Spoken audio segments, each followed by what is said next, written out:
Hello everyone, welcome to Chaos Archives, and I'm here to help you today. I know you use this video to fall asleep, so before that, like the video and subscribe to the channel. Also, where are you from and what time are you watching? Now get comfortable and relax. My neighbor has been beckoning my children from his window at night. I, 33, M, live in Texas with my daughter, Alicia, 8F, and my son Jay, 4M. Their mom has been out of the picture for the past 2 years. Not dead, just a piece of shit. And I've managed pretty well as a single father. The three of us lived in a 2-bedroom in a nice neighborhood. I've got a solid job, and the kids are thankfully healthy. Everything was smooth sailing until one night 2 months ago, during which I was awoken by Jay poking me in the face. He was sobbing violently, though I recognized it as the I'm afraid kind of crying as opposed to the I'm hurt kind of crying, which made me a little less worried. Jay's always been nightmare prone, so I assumed that's what was causing him distress. When I asked him what was wrong though, he said, "The man in the next house is making scary faces at me." I'd heard my fair share of Jay's stories about monsters terrorizing him from the dark corners of his bedroom, but this was something new. I assumed he meant our neighbor's house, and the lack of fantastical elements in his description made me uneasy. It felt too specific to be one of his usual nightmares. I got out of bed and walked with Jay in tow to my kids' room. Alicia was awake in the top bunk. From the soft glow of their nightlight, I could see her crossing her arms and scowling down at her little brother. I didn't turn on any lights to give myself a better view of the outdoors, and peered out the bedroom window. Their window had curtains on it, but for once they hadn't been drawn all the way, and there was a small opening between them through which Jay must have looked out. One side of the neighbor's house, the one to our left from the street, was visible from Alicia and Jay's room. There were 2 windows on the neighbor's side of the house, but it was too dark inside to see anything. I recalled from what I'd seen in the daylight that the window on the left, the one closest to the front of the house, was the kitchen. I wasn't sure what the window on the right was, as it always had its curtains drawn. I asked Alicia if she'd seen anything, and she shook her head. "He's always having nightmares and crying. I don't want to share a room with him anymore, Dad. I never get any sleep. It's not fair." Of course, hearing that made Jay start crying again, and so I let him sleep in my room for the night. He has this TMNT indoor camping tent that he prefers to his actual bed. Honestly, at that point, I half suspected his nightmare to be a ploy to get me to let him camp. Anyway, I guess I'm a total pushover because he slept in that tent in my room for the next 2 nights. On the 3rd night, I was again woken up, but this time by Alicia, who was standing over me and shaking my arm. That kid hadn't woken me up in the middle of the night for years. When I asked her what was wrong, she said, "The neighbor was making faces at me." Those words, and the fear in my daughter's voice, really put me on edge. I closed the curtains when I said goodnight. "Did you open them?" "Only a little, but it's 'cause I heard a weird noise." "What did you hear?" Alicia couldn't recall exactly. According to her, she had gotten out of bed to see what was going on, and when she lifted the curtain, she saw a light on in the neighbor's window. The curtains in the back room had been drawn back, and our neighbor was standing in his house, right up against the window frame. What was he doing? Alicia thought for a moment, and then made an expression I never want to see on my child's face, or anyone else's for that matter, ever again. I won't do it justice by describing it, but it looks something like this. First, she smiled with both sets of teeth, so that there was a little open sliver between the rows, and then she furrowed her eyebrows. She inclined her head towards me, kind of Kubrick stare-esque, and strained the muscles in her neck. The worst part, though, was what she did with her hands. She held out her left arm, forearm up. Then she clenched her right hand into a fist and moved it back and forth rapidly over her forearm. poor thing described it as playing the violin, but it seemed pretty obvious to me that my neighbor was pantomiming cutting. Disturbed, I told Alicia to stop and to not make either the expression or the gesture again. I was angry and confused. My neighbor, a man in his 40s, was a bit of a recluse, but he had seemed normal enough in the 3 or 4 times I'd spoken to him. I couldn't fathom why he would do something like that to my kids. After asking Alicia a few more questions, I realized that my neighbor might not have done anything technically, or at least legally, wrong. It wasn't against the law to make inappropriate gestures in your own home, but it seemed like he was targeting my kids specifically. Legal or not, I planned to have a little chat with him the following morning. My last question to Alicia was if our neighbor had made any other gestures, and she nodded. Then she started making beckoning, come here, motions with both of her hands. I had Alicia sleep in my room for the night as well. I also checked out the window in my kids' room, but like before, I saw nothing.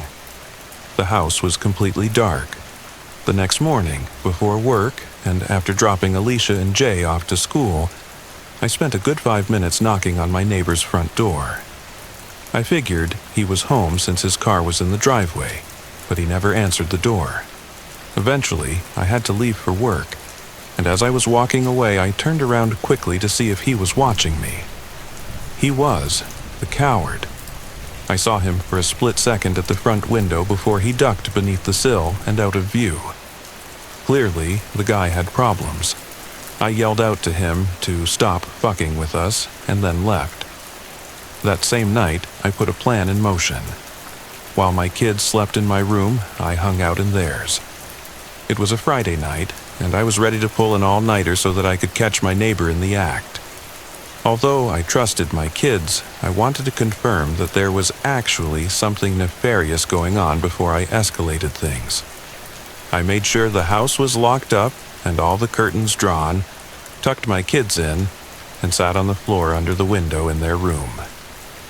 At around 9, I started marathoning Midnight Mass on my phone. I didn't want to wear headphones and miss any strange sounds, so I kept the volume low and mostly read subtitles. At midnight, I started to hear strange sounds. Like Alicia said, it's a bit hard to describe. Best I can do is that it was this low, repeated clicking sound. You know the ch-ch sound you make to beckon a horse. It was something like that. All I knew is that the sound was undoubtedly coming from a person. After a few minutes of this, the sound switched to what I think was supposed to be a whistle, but it came out all wrong, like someone sucking breath in through their teeth. The sound was so crisp that the neighbor's window must have been open, which was an unsettling thought given that there was only around 15 feet of space between our houses. Certain that the neighbor was at his window, and that this was my best chance to see him, I stood up and pulled the curtain back in one motion. I saw him right away. There was a dim light on in his room, allowing me to see that horrible expression Alicia had made the night prior.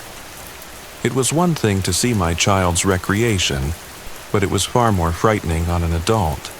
His window was indeed open, and his arms were stuck out into the cold night, violently swiping against each other in a grotesque mimicry of self-harm. When he saw me, and realized that he was looking at another grown man and not some poor child, he stopped his erratic motions. His cartoonish grin faded, and another, more genuine emotion settled over his features. Rage. The man grabbed the window and slammed it shut, then closed the curtains with the same forcefulness. I let my own curtain fall. I was a little shell-shocked, I think. Of course, I was perturbed by the sight of the man, by his face and his movement, and the fact that he'd been doing that for who knows how many nights now in an attempt to frighten my kids. However, another detail stuck out as even more concerning to me, which was the fact that I genuinely wasn't sure if the man I had just seen was my neighbor. I'd seen him so few times in the years I'd lived in that house, and I was having trouble conjuring up his face. I sat on the floor for a minute, my blood thundering in my ears. I definitely had enough evidence at that point to call the cops, right? Just as I was about to pull out my phone, I heard a tremendous smack against the glass of the bedroom window. After a brief hesitation, I pulled the curtain back again. There were no lights on in the neighbor's house, and there was also no one outside from what I could see. I pulled the curtains back a little further and saw a handprint in the top corner of the window pane. It's worth noting that our house is on a raised foundation, and that particular window is very tall. So, even though the window is on the first floor, the man outside would have needed an insane vertical to get his hand up there. I pulled out my phone and dialed 911. As I explained the situation to them, I quickly walked around the house to see if I could catch a glimpse of the man. My last stop was my bedroom. Once inside, I locked the doors, and while still on the phone with the operator, I took my handgun out of the safe in my closet. My heart was beating out of my damn chest, but I knew I had to stay calm. Even more so when I saw that Alicia was awake and looking out of the tent at me. I reassured her, in as few words as I could, whispering that we were okay but we had to stay very quiet. I sat on the edge of my bed, my firearm ready and my ears straining. My kid's tent was in the corner, and to the left of the tent, in the middle of the wall and directly across from where I sat, was a window. After what felt like an eternity, I saw something. It was a cloudless night, and the moonlight was bright enough that I could see a silhouette through the white curtains. The dark shape was nebulous at first, but became more clear as the man outside stepped closer to the window.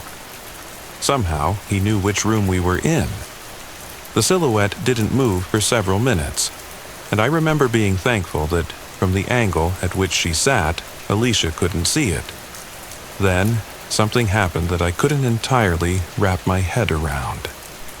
The man stepped back from the glass and raised his arms, making a Y shape with his body and his limbs.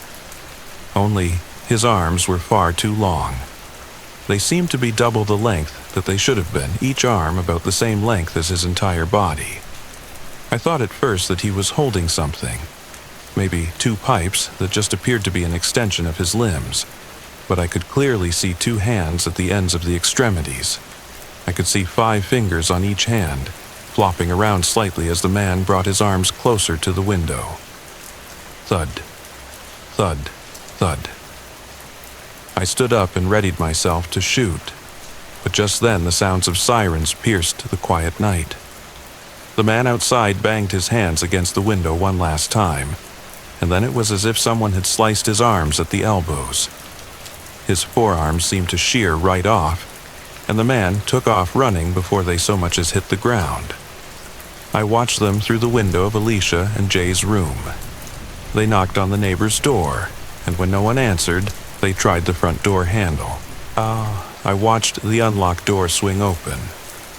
The two looked at one another and then entered. I'm not sure what they found inside that house. All I know is that when they emerged a few moments later, they both looked very disturbed. When I went outside to ask what they had found, the female officer told me simply, "Your neighbor's dead." The rest of the night was a blur of strangers in uniforms filing in and out of my neighbor's home. Some came to my porch afterwards to ask me questions, and none offered me any answers. They moved with tight-lipped efficiency, their faces guarded, their words clipped. At one point, I wandered to the side of the house and found several people photographing something on the ground outside my bedroom window. Before they could ask me to leave, I made out the gruesome shape of 2 human arms. The kids and I have been staying in my parents' apartment for months, and I think everyone, even Jay, is getting tired of the cramped living situation. We can't stay in the house. Alicia is way too traumatized for that, and I wouldn't be comfortable staying there while the murderer is still at large anyway. I want to sell the damn house, but our story going semi-viral is making that difficult. After all, who would want a house that, thanks to the news, has become permanently associated with phrases like dismemberment and days of torture and victim barely recognizable as human.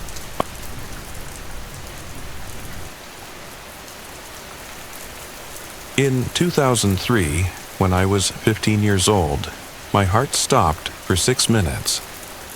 It happened on an ordinary afternoon at the point in my daily routine when I walked home from the bus stop. In the 4 blocks between the corner where I hopped off the bus and my front door, I started to feel nauseous. It came on suddenly, without warning. I'd felt just fine all day. Ate a lunch of Bosco sticks and marinara sauce, something I'd eaten hundreds of times throughout high school. Before I had an opportunity to consider alternative causes, I broke out in a cold sweat. Then I felt a curious flutter in my chest. My heart slipped into what I later learned was an episode of ventricular fibrillation. I became breathless and collapsed. What happened next has been told to me after the fact. I apparently sprawled in the road, where a woman driving a hatchback nearly crushed my skull beneath her tires. Instead, she screeched to a halt, tried to rouse me, then dialed emergency services when she failed to do so. EMS arrived to discover my heart had stopped beating. I was dead, technically. They transported my body to the hospital, and somewhere along the way managed to shock my ticker back to life. Thus began a harrowing, weeks-long journey through the American healthcare system that led eventually to an ablation, pacemaker, and mountains of debt my family's still dealing with.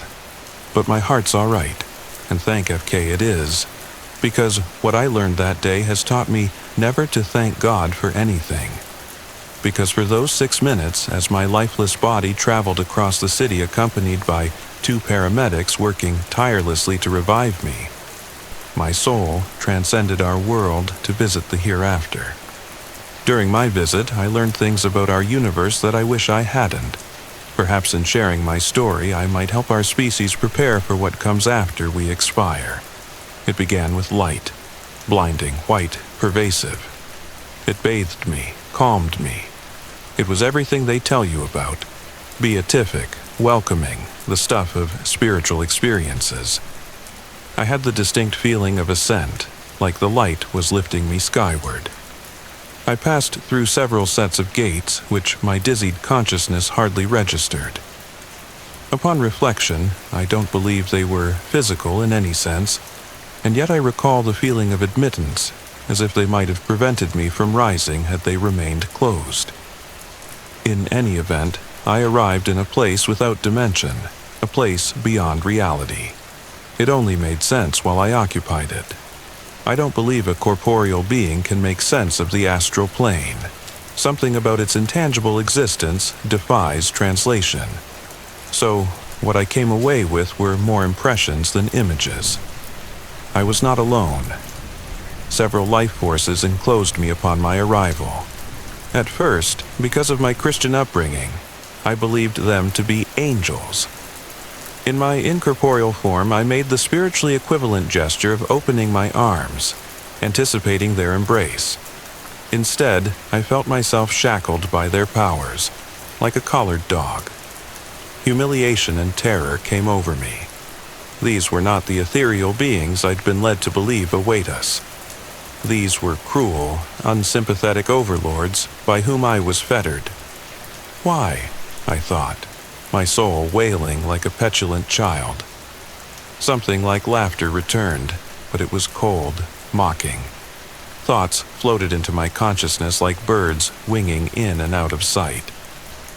They delivered some horrifying truths about existence that I'll do my best to relate to you now. Our universe, like many others running parallel to it, contains a pittance of the total energy in existence. It is a farm, used to produce souls, which only arise in the precise conditions found in our cosmos. When you hear scientists talk about the improbability of the existence of our Goldilocks universe, it's because they don't actually come into being spontaneously. They're designed. And the hands that craft them are not benevolent gods, but rapacious beings with little care for the creatures they create. Our ultimate purpose, I learned in the custody of the spirits that shackled me, was to ripen until we were ready to serve them on their higher plane. The Big Bang gave birth to the universe to give rise to life, to eventuate in humanity, a sufficiently conscious organism that may be harvested for use as slaves on a higher plane, where time and space dissolve into an eternity we spend in servitude. 6 minutes in heaven felt like a lifetime, which I spent amusing what I perceived to be a childlike spirit with a penchant for psychologically distressing manipulation. It batted me around like a cat with a caught mouse, reveling in the pain it produced. Physical discomforts we imagine hell inflicting upon us pale in comparison to the torture of soul pain. Loss of a loved one comes closest, that piercing emotional damage resulting from trauma. When it became clear my time had not yet expired on Earth and I was to return, I was told not to reveal their existence to the rest of my kind. My reward, they communicated to me, would be a marginally improved station among the slave population. Alternatively, if I managed to convince others of their existence, new horrors would await me when I returned. I can't imagine anything worse than what I experienced, subsumed beneath an ineffable grief and torment. For weeks, I tried to explain to anyone who would listen what I experienced. Everyone told me I'd suffered a very serious and traumatic experience for a young man, that the event left scars on my psyche as well as my heart. I gave up trying to convince them. I slowly began to convince myself that what they'd told me was true. I'd simply imagined it. A death dream, as it were. The mind reckoning with its own imminent demise, trying to make sense of the experience. Then I met someone who claimed to have met God. This was a few years later when the author of a non-fiction book recounting their near-death experience visited my hometown. I won't reveal the author's name as I don't want to invite a lawsuit, which I'm sure he'd launch against me if he read that I'd besmirched him. I attended a reading, and afterward confronted him about his tale. I looked him in the eye and asked if he really met God, something I'm sure he's dealt with hundreds of times. He smiled and nodded, assuring me that, yes, God is real and is filled with love. On a lark, I decided to tell him that I knew the truth, that slavery awaits us all. A flicker in his gaze betrayed his knowledge of the fact. He really had died and visited the afterlife, but lied about it in his book, because he knew. He knew the truth of heaven, the horrible place our souls are bound for.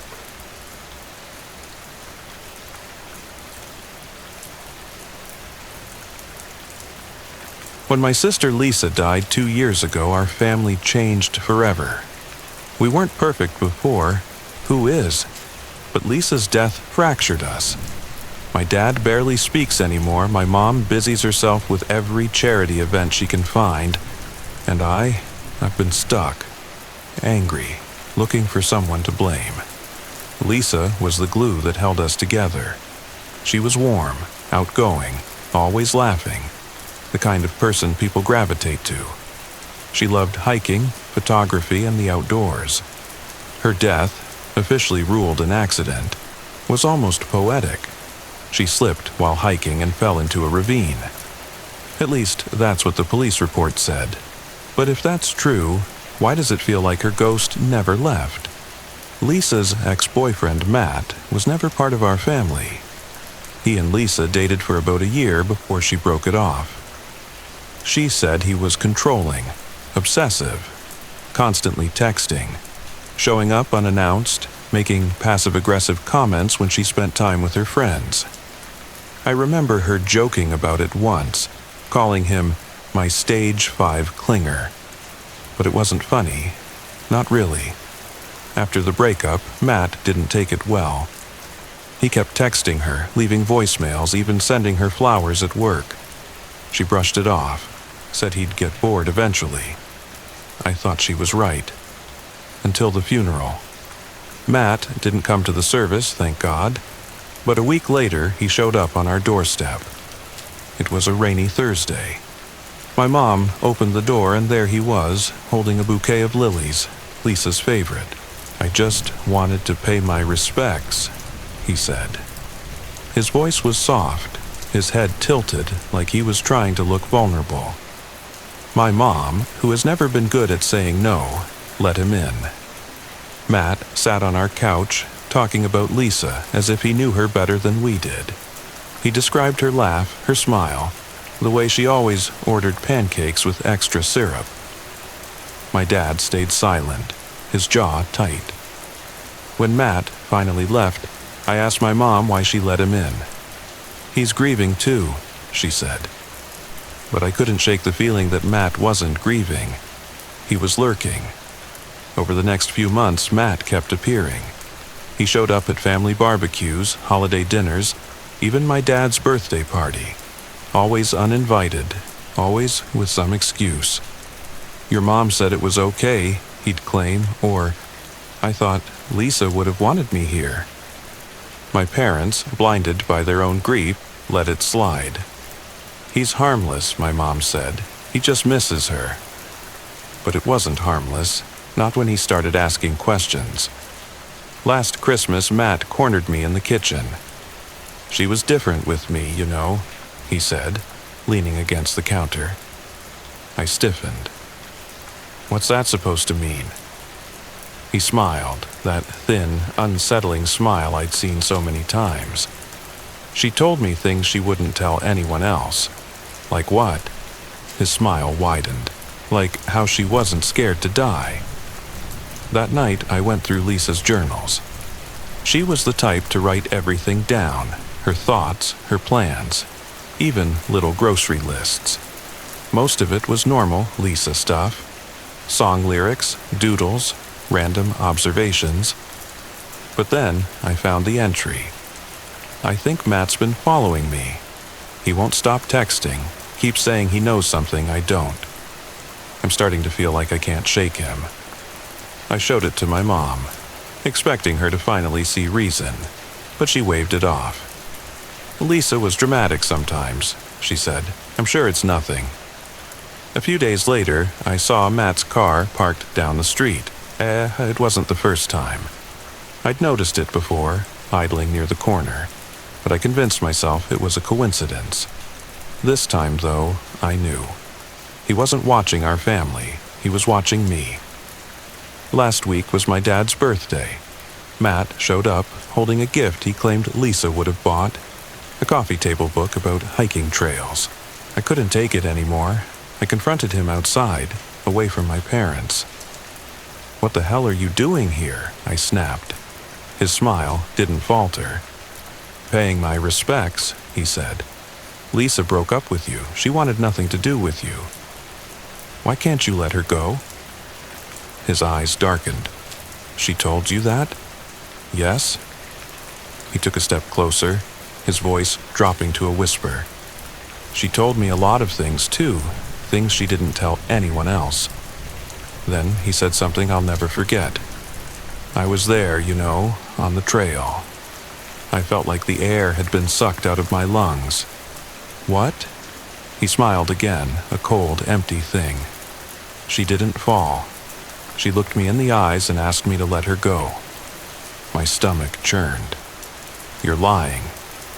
He tilted his head, studying me. "Am I?" "Ask yourself this. If she slipped, why didn't she scream?" I called the police that night. I told them everything. The stalking, the journal, his confession. When they went to his apartment the next morning, it was empty. No furniture, no clothes, no sign he'd ever lived there. It's been a week now.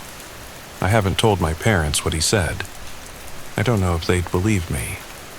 Every night I double-check the locks. Every night I sit in my bed, clutching my phone, too scared to sleep. Last night I finally decided to look through Lisa's journals again. I don't know why. Maybe I thought I missed something. Maybe I was looking for answers. But this time, there was something new. The last page, which had been blank before, now had a single sentence scrawled across it in jagged black ink. He's not watching. He's inside.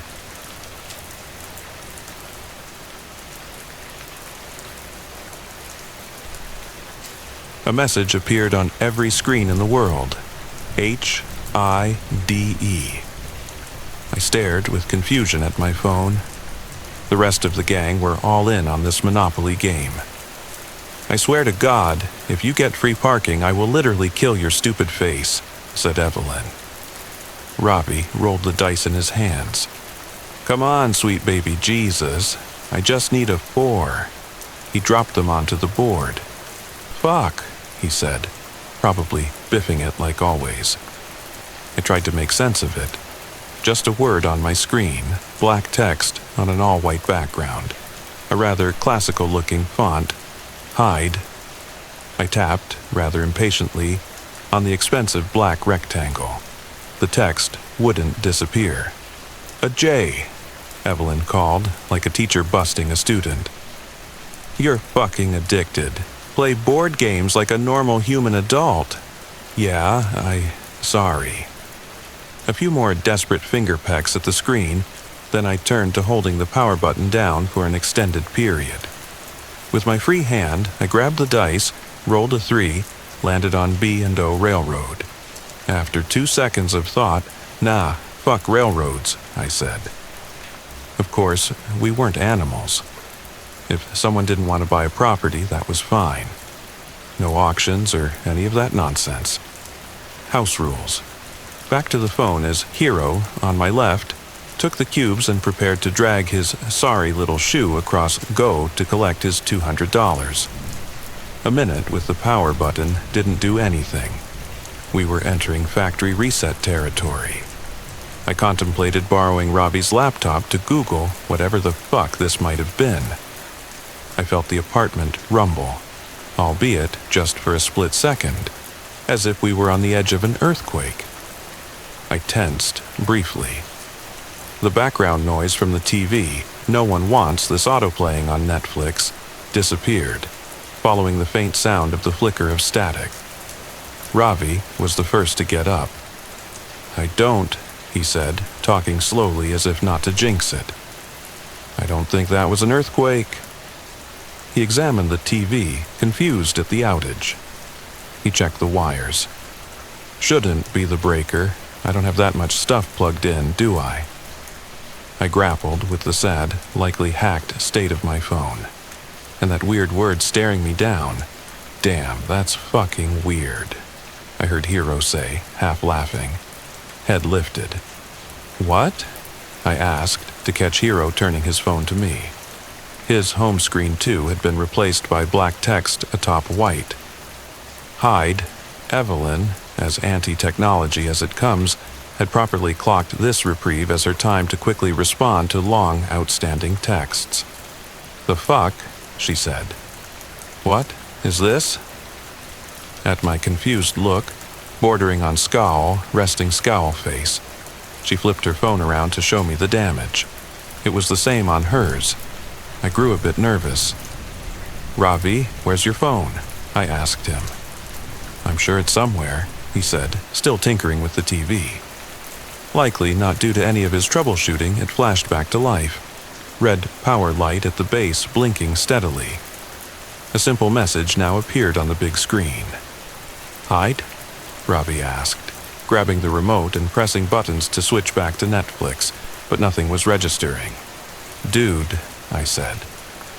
He turned around. I showed him my phone. Hero and Evelyn showed theirs. That's... He looked back at the TV, then at us again. Wait, how is that possible? Is that like an Amber Alert? Hero asked. I mean, I guess. But that's a push notification. This is like completely overtaking the screen. Ravi's brows furrowed. On different hardware, too. A hack? I asked. He shrugged. That's kind of a weird hack, no? Government experiment? Hero again. A thought came over me. I walked to the balcony, slid the door open, stepped out onto it. Eye of Sauron the city from Robbie's 14th floor apartment. In the neighboring apartment towers, most of the units had blinds down, curtains closed. The few unshuttered, however, I felt like that guy from Rear Window, contained strangers staring perplexed at their phones, at their computers. The sides of bolted-to-the-wall TVs, barely visible to me, displayed the same white background with text atop it. What I was seeing, everyone else was seeing. The others joined me on the balcony. "Whatever it is, it's at least hit this block," I said. I looked down at the city streets. Most of the people below caught in a similar holding pattern of standing frozen, heads fixed to their devices. "I guess we don't have anything to call the cops with, Hero? I'm sure they're aware. Mister, maybe wait it out until they fix it?" "Ravi," I nodded, and yet I could tell Evelyn was a bit perturbed, forcing magnetic thoughts to imbue her silence with weight. "Thoughts?" I asked her. "I mean, should we do it?" she asked. "Do what?" Ravi. "Hide." Her again. "Hide where?" Ravi again. "I don't know," she said. "I mean, we're already in my apartment. I'm sure that's good enough, right?" he said. A pause. "Let's not lose our heads," Ravi continued.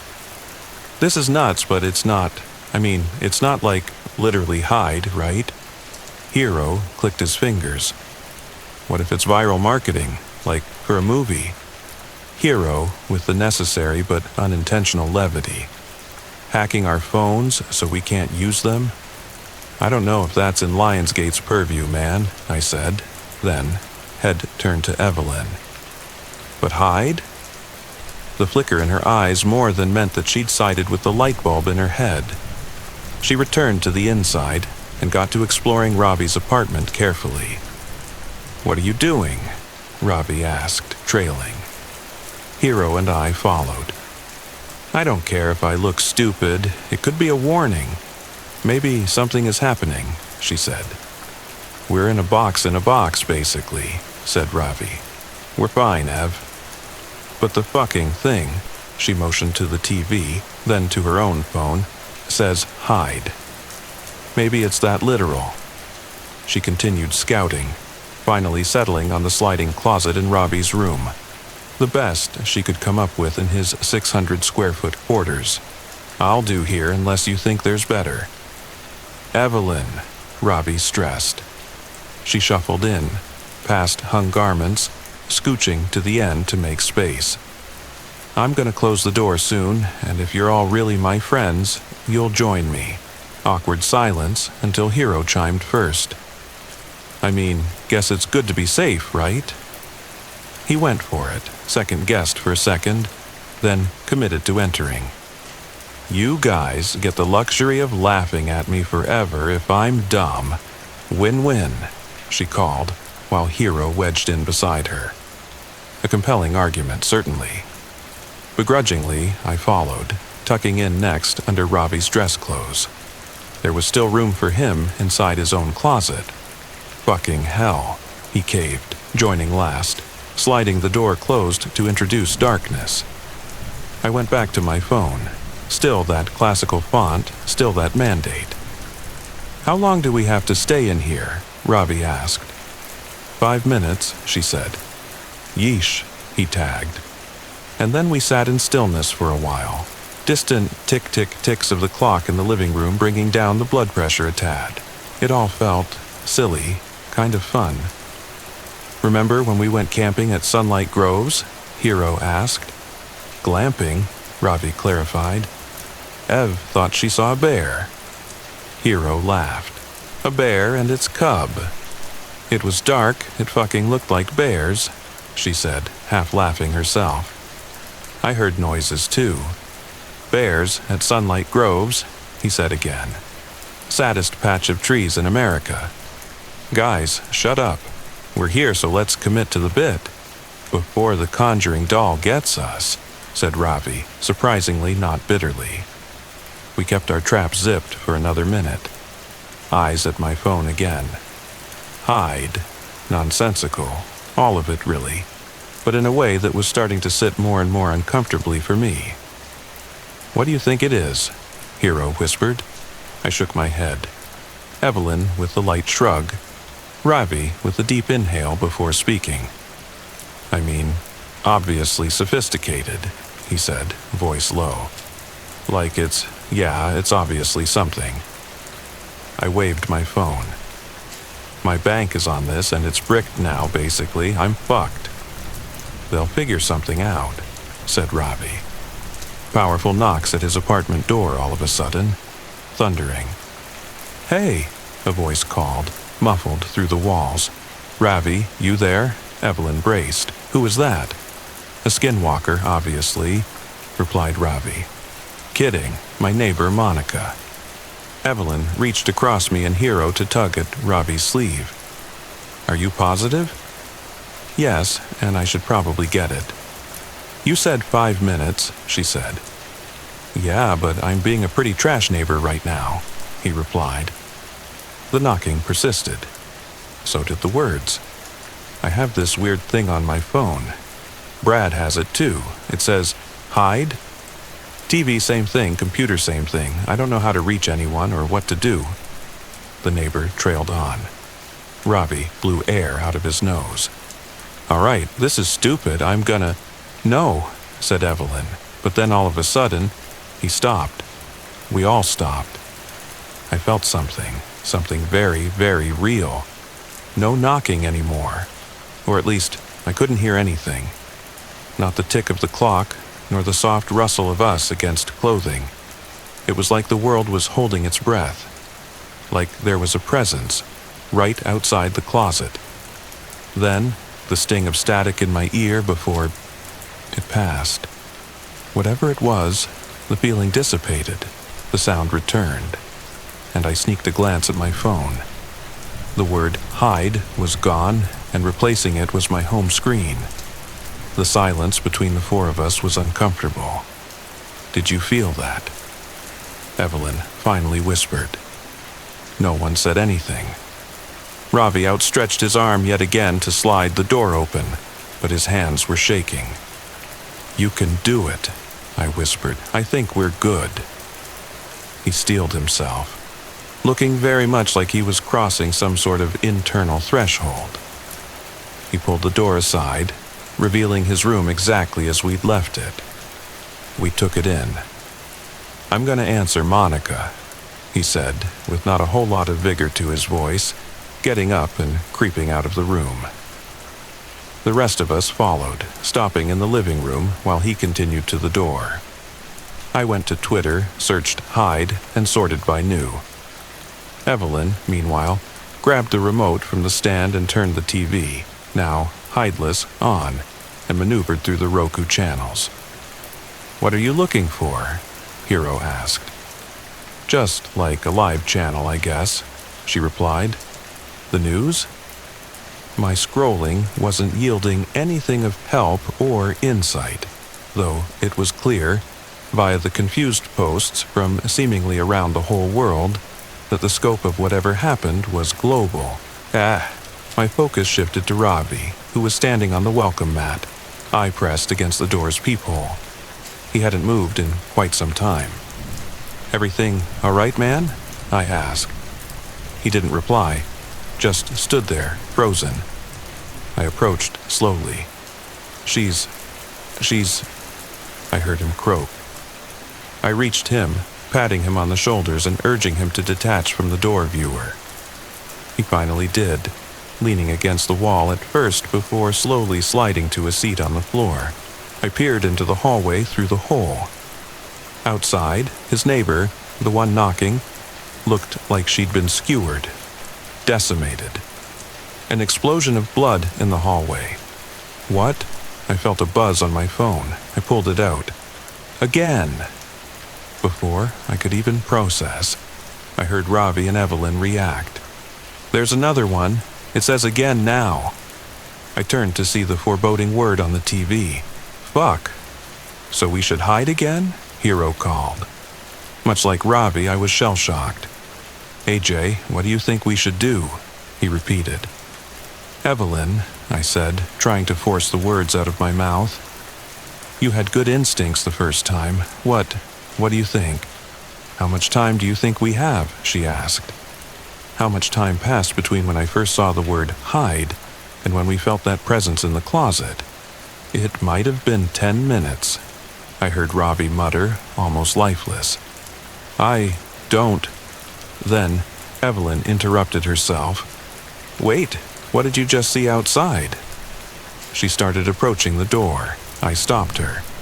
I don't think it'll be good for you to see it. Are you serious?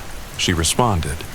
Yes, I said, immediately realizing that lying might have been smarter. We can't assume we have the same amount of time, Ravi added. I went with my pitch.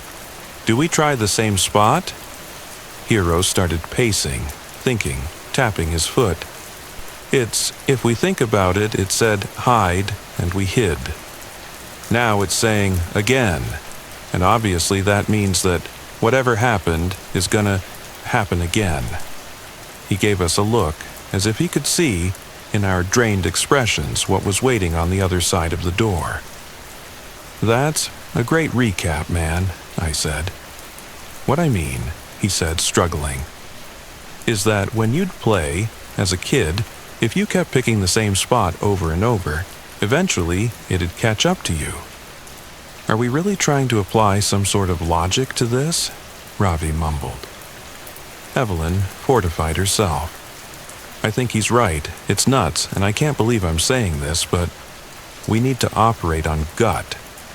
And gut tells me we pick better spots this time. But spots makes it sound like we should split up? I said, looking around, slowly realizing that the limited real estate we had to work with meant this suggestion made more sense than I would have liked. I turned to Ravi. Where should we all go? He shook his head, palmed his forehead a few times as if to slap himself back to reality. We do, he started, thinking. 2 under my bed. He grimaced, letting neurons collide in his mind. One of us in the utility closet, the other laundry closet. He got up and pointed. One of the closets was right behind me. Life in him again. Now, my eyes flitted to Hero and Evelyn, who ran into the bedroom. Ravi gave me a nod before entering the laundry closet and awkwardly squeezing in with the washer and dryer, closing his door. I entered the utility closet and closed mine. Rather, I tried to. The door wasn't clicking shut. Fuck, I said. Ravi, the door. It's not. But then I fought the urge to say anything more. If time was up, I'd compromise my spot. Hell, compromise his spot too if I kept talking. I tried a few more times to get it to close. Then, I committed, terrified out of my mind, to gripping the handle and holding the door shut. I tried to keep my shaking hand and quickening breath in check as the silence overtook again. Complete silence, and then that presence. I felt a light tug at the door. I kept my hold firm but didn't try to overpower, didn't want to completely give it away. And again, it stopped. The feeling disappeared. And I waited 15 seconds before sneaking a look at my phone to see that the again warning was gone. I heard the sound of Ravi's door swing open first. I followed with mine. He was emotional. I forgot that door is fucked. I got scared, man, and I was... You're all good. It's all right, man, I know. I even heard you call for me, and I didn't. I panicked, and I thought we're alive, man. It's all right. And immediately I remembered it wasn't just us. Evelyn and Hero. Right, he said.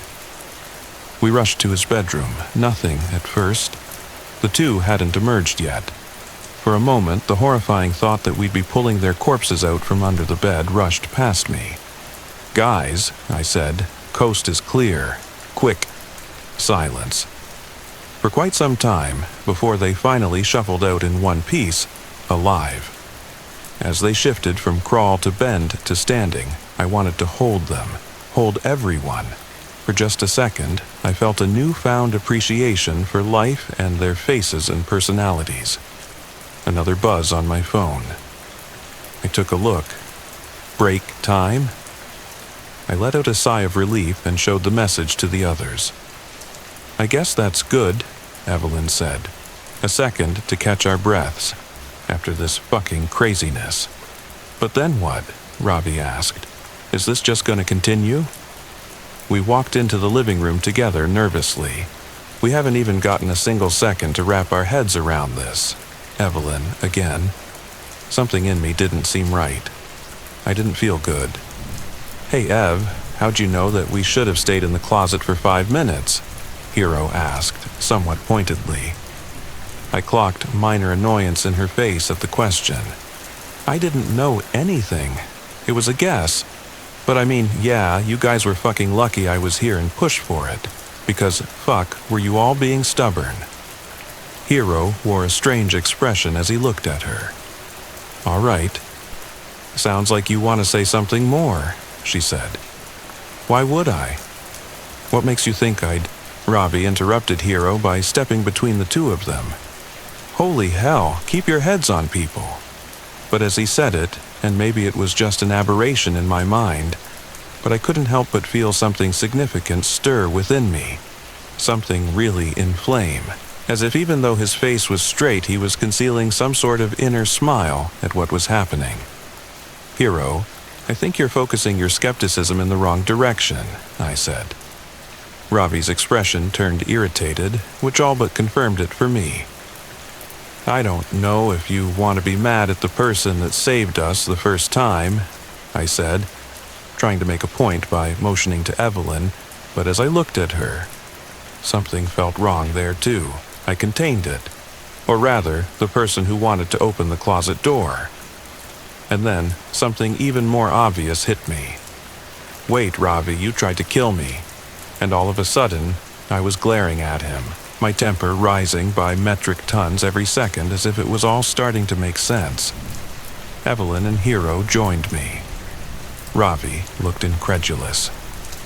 I already admitted that I fucked up with the door. I confessed to you. Why are you trying to make things worse? I was trying to calm them down. Then, noticing us approach him, he backed towards the kitchen cabinets. He pointed at me. You were on your phone when this first happened, he said, as if he were having his own revelation. You were waiting for it to start. That's an insane fucking misdirect, I said, positive that I couldn't trust him. But as my eyes turned to Evelyn and Hero, I realized I couldn't trust them either, couldn't trust anyone. Still, Ravi absolutely needed to be the first to go, the first to be disposed of. He grabbed a knife from the cupboard and held it out at us, and only the smallest thought in the back of my mind was telling me that we were being toyed with, that it was so incredibly obvious that whatever this was, it had a handle on us.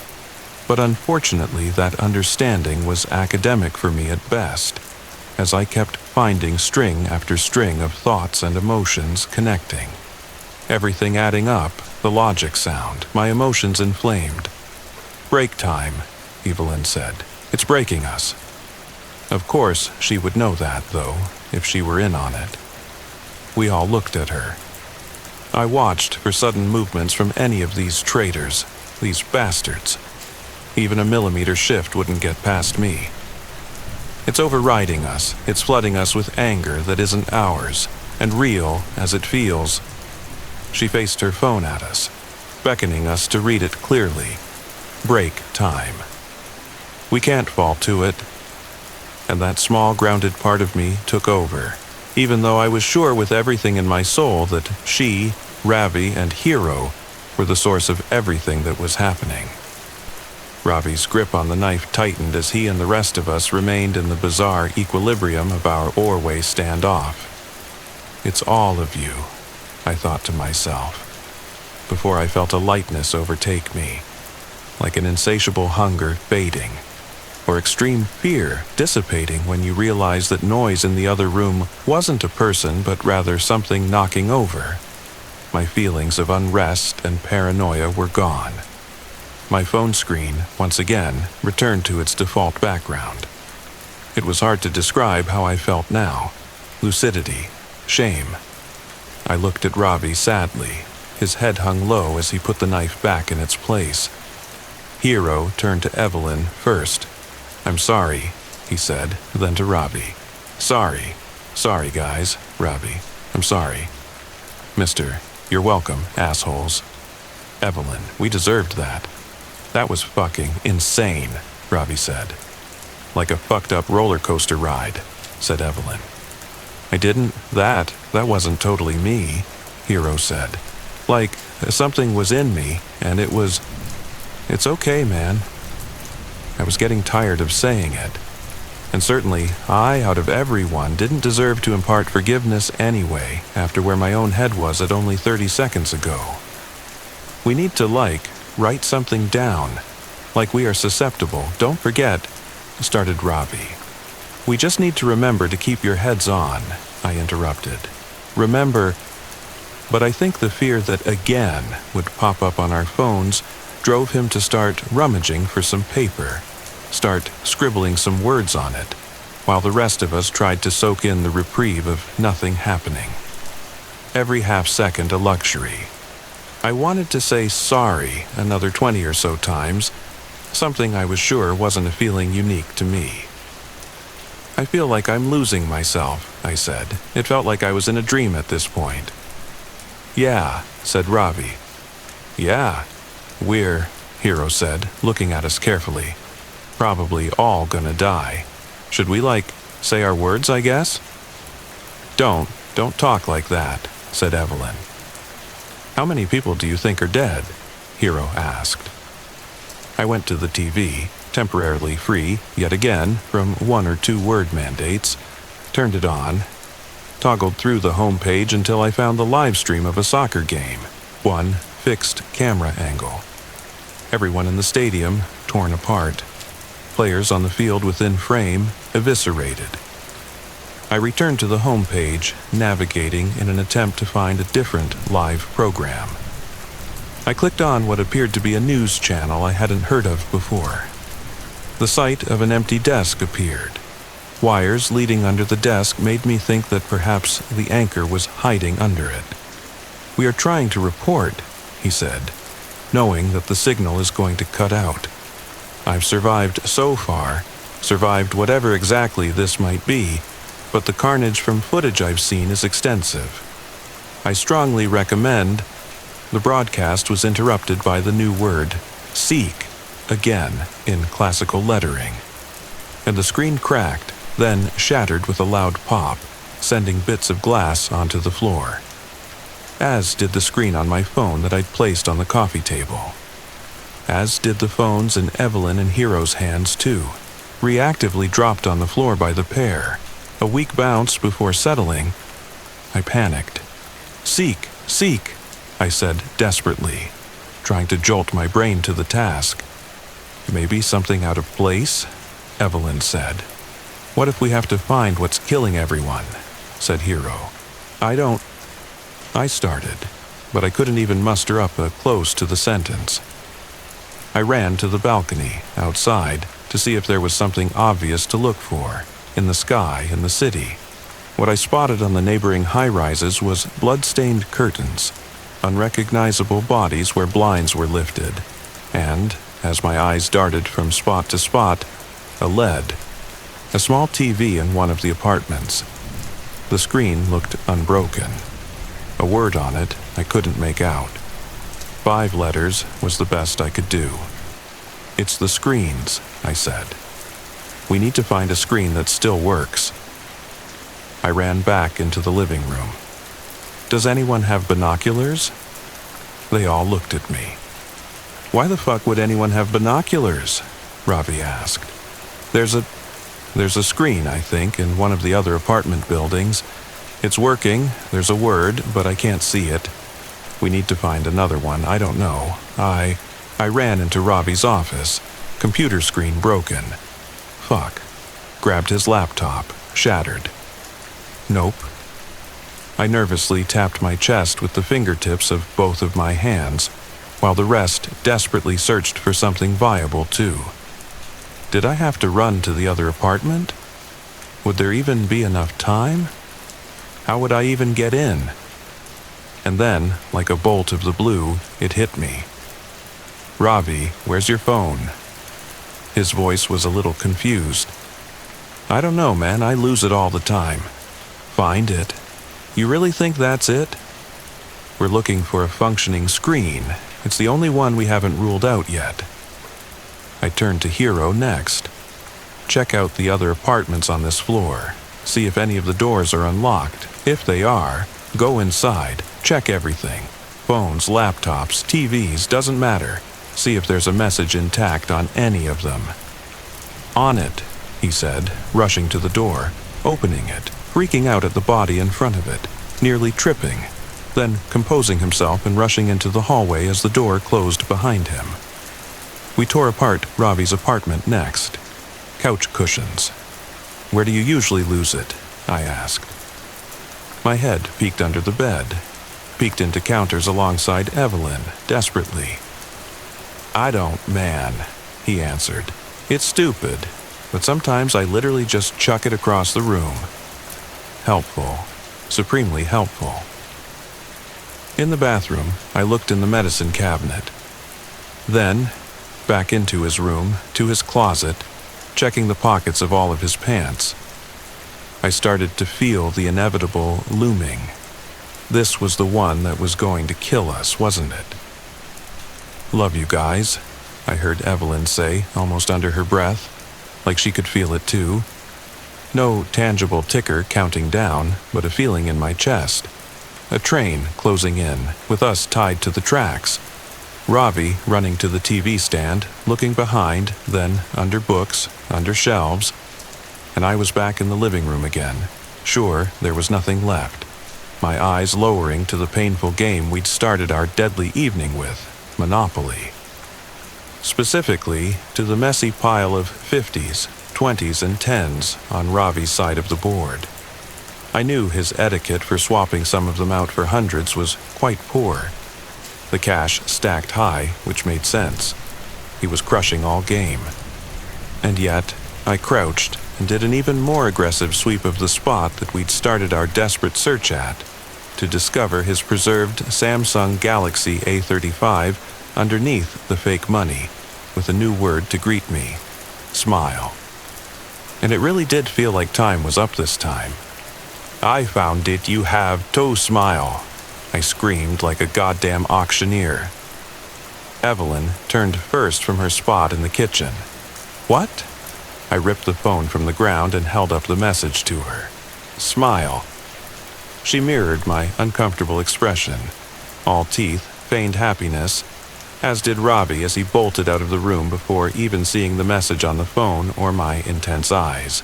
Hero threw open the door. "Couldn't find anything, I'm sorry," he screamed.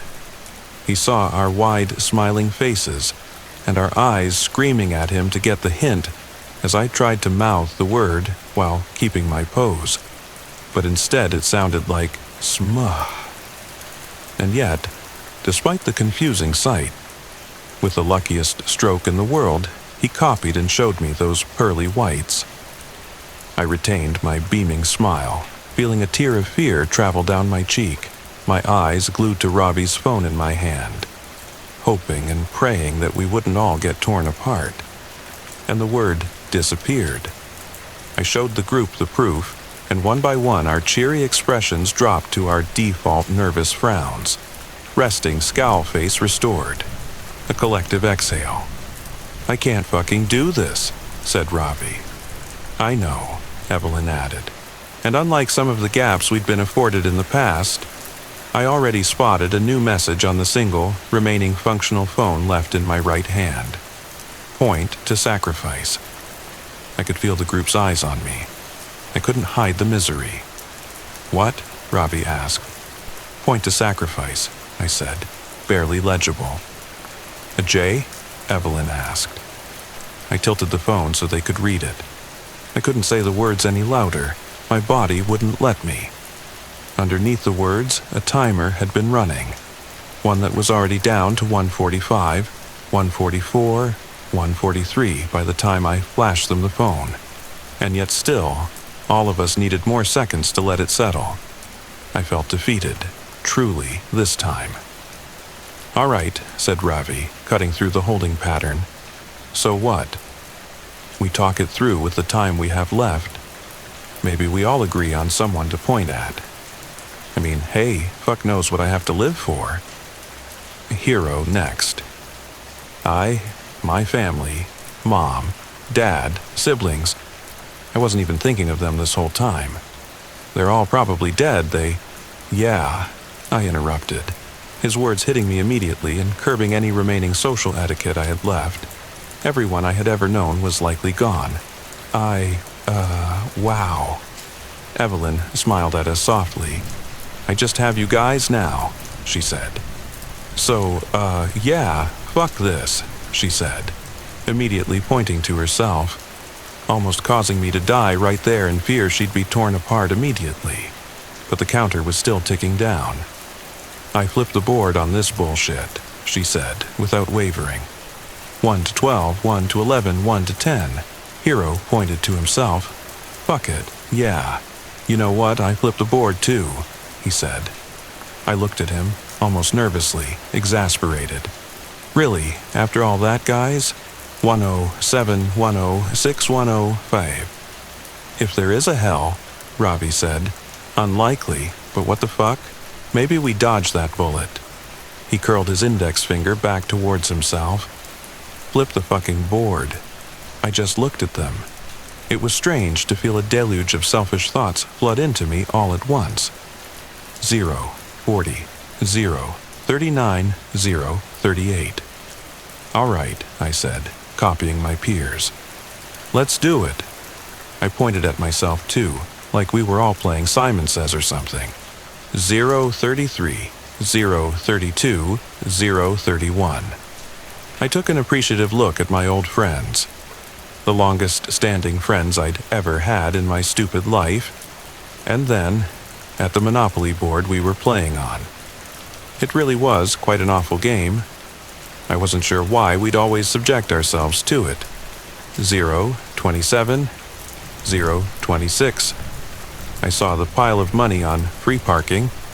023, 022. The only way to make it fun was to play with bullshit rules, house rules. 02019. "Wait," I said. "Follow me." I sprinted to the door. I opened it, held it open for the rest. 015, 014, 013. I pointed at Ravi's dead neighbor in the hallway in front of the door. Monica. We didn't know what we were dealing with until she died. Her sacrifice gave us a chance, I said, almost looking up as if I was speaking to whoever was enacting this terror on us. I was aware it was a reach, 009008. And we've probably lost a lot of humanity since then, so sorry, I said, pointing at her. And thank you. 006005. And my best friends pointed too. A real morbid way to close things out, with a clash of sorry and thank you escaping them as what would likely be their last words. I had really interrupted what was quite a nice moment inside for this strangeness. 002001000 House rules, I said. And then I prepared myself for it. Pain, then annihilation. But nothing came. Instead, Ravi's phone in my hand just read, "Good game," before defaulting to Ravi's homepage picture, a borzoi. He didn't even own one. He was just obsessed with that breed of dog. We stood there for 10 minutes, it felt, before we finally ventured inside, single file, like a group of polite zombies. I was unsure what to make of what had happened. What to do, who to check on, the state of the world, what was going on around me. I sat back down at the Monopoly board.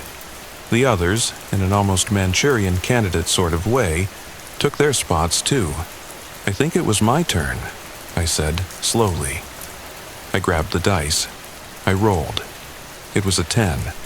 I tapped my top hat icon on each square until I landed on Short Line Railroad. "Do you want to buy it?" Evelyn asked me. I thought about it for too long. Finally, "Sure,"